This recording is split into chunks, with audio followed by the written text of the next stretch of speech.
بسم اللہ الرحمن الرحیم۔ السلام علیکم دوستو۔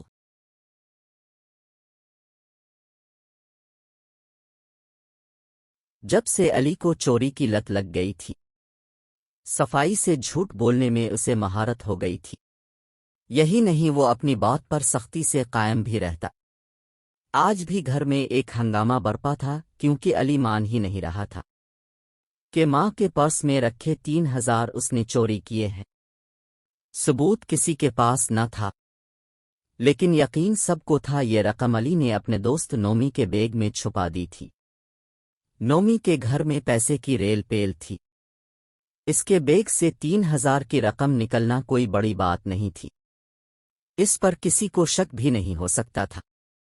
اس لیے تو چوری کرنے کے باوجود علی اپنی بات پر ڈٹا ہوا تھا۔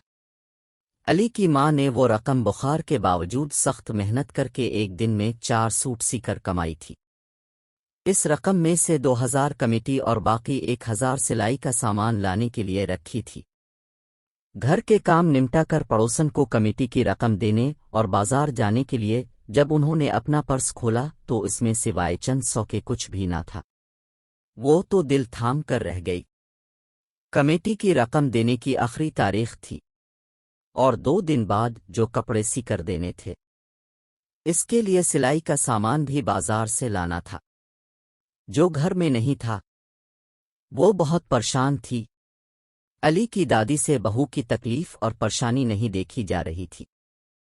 انہوں نے علی کے قریبی دوستوں کو گھر میں جمع کیا جو ہر تفریح میں علی کے ساتھ ہوتے تھے۔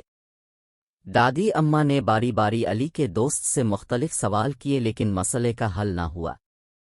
حالانکہ سب دوست واقف تھے کہ رقم نومی کے پاس ہے، لیکن کسی نے بھی زبان نہ کھولی۔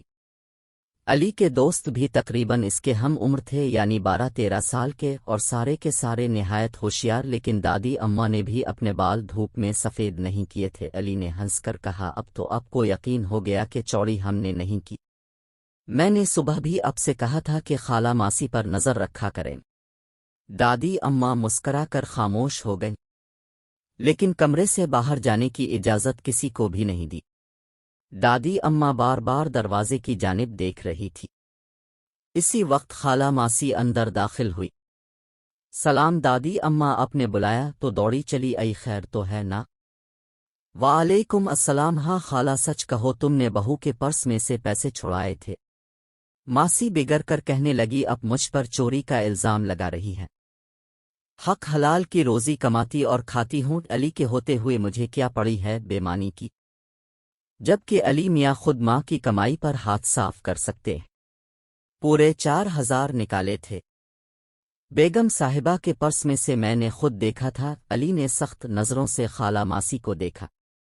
ماں یہ جھوٹ بول رہی ہے، آپ کے پرس میں کل 3000 تھے، کہتے ہوئے اس نے نومی کی جانب دیکھا جو اس کو اشارہ کر رہا تھا۔ اہوشٹ کہتے ہوئے اس نے بات سنبھال لی، لیکن تیر کمان سے نکل چکا تھا۔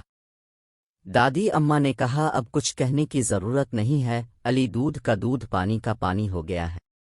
میں نے خود خالہ کو یہ بیان دینے کو کہا تھا۔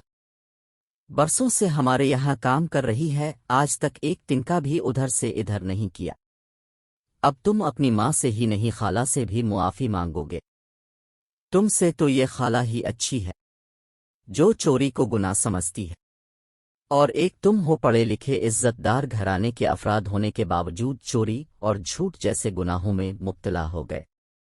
علی نے ندامت سے سر جھکا لیا اور اس نے ماں اور ماسی دونوں سے معافی مانگی۔